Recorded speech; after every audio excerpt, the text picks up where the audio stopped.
Hey guys, today we're going to be talking about the variant that I think makes the most sense, so if you're interested, stay tuned.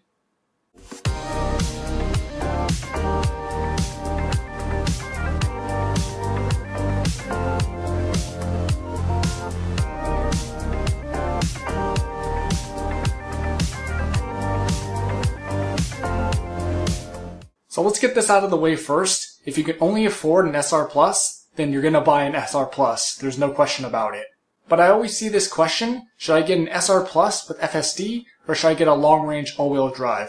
And that's because those two variants with those options are about the same price. So I thought I'd make a video on this if that's the options you're looking into. So I always tell people, always get the longest range possible, and here's why.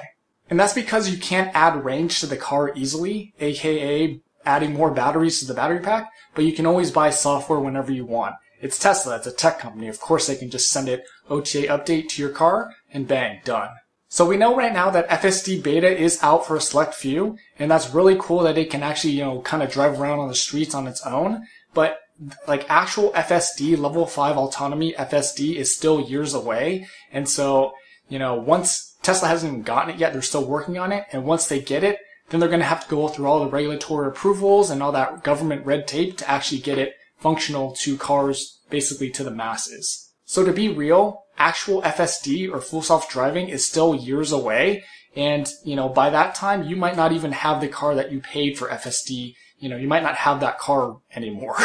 And in the past, most recently on this last earnings call, Elon has already shot down the idea of transferring FSD from car to car, basically like a software license. So what he wants to do is keep FSD with the physical car. And there's also a big debate about this because basically it is software, and a lot of times software is licensed where it can stay on your account. So basically if you buy it once, then you can just use it on any one car at one time instead of having to repurchase FSD on every car you buy. So a lot of people aren't really happy about that.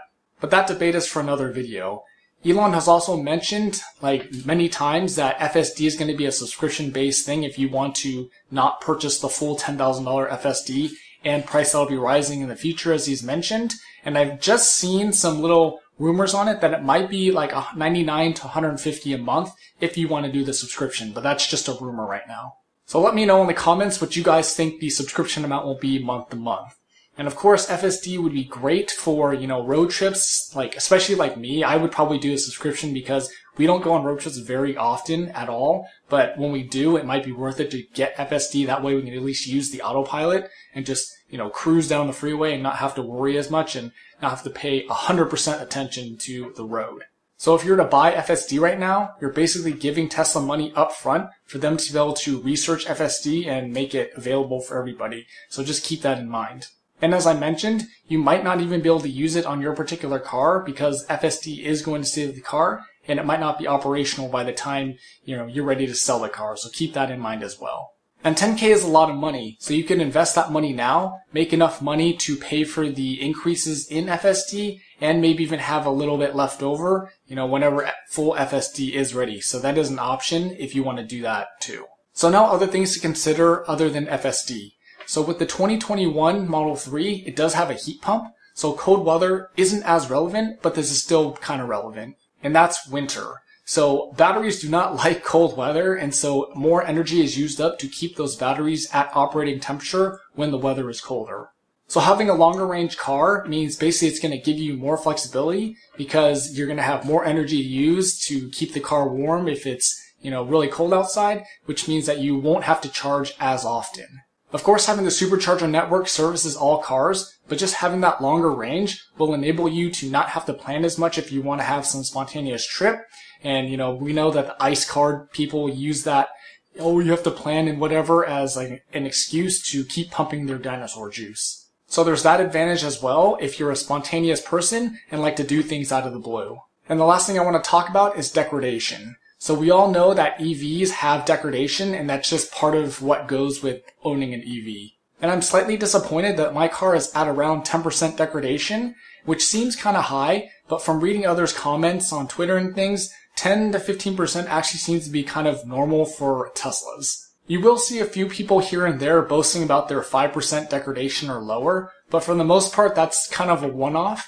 for people that take care of their batteries and charge it to 80 or 90% or, whatever percentage you're comfortable with every night. So my point about degradation is if you buy a longer range variant, the degradation isn't going to impact you as much. And that's because you have more range to start out with. So in a sense, having more range will kind of counteract the degradation, and that way you still have more flexibility to go farther on one charge. It's one thing I slightly regret about buying a mid-range, which is pretty much the SR Plus right now, because now with my degradation at like 10%, I'm looking at like 210 miles at 90%, which is kind of just annoying, because before it used to be 235 at 90%. And so basically you can see the degradation there, and I do have another video, showing that whole process and calculating the degradation. But for me personally, 210 miles at 90% isn't a big deal because I don't really travel far. We do go on an occasional road trip, so for those types of things, it does make, having an EV slightly more of a hassle.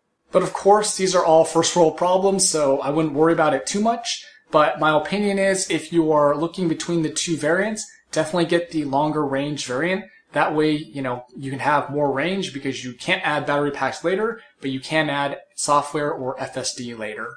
What different options are you looking at if you're looking into buying a Model 3? Let me know in the comments. Don't forget to like, share, and subscribe, and thanks for watching.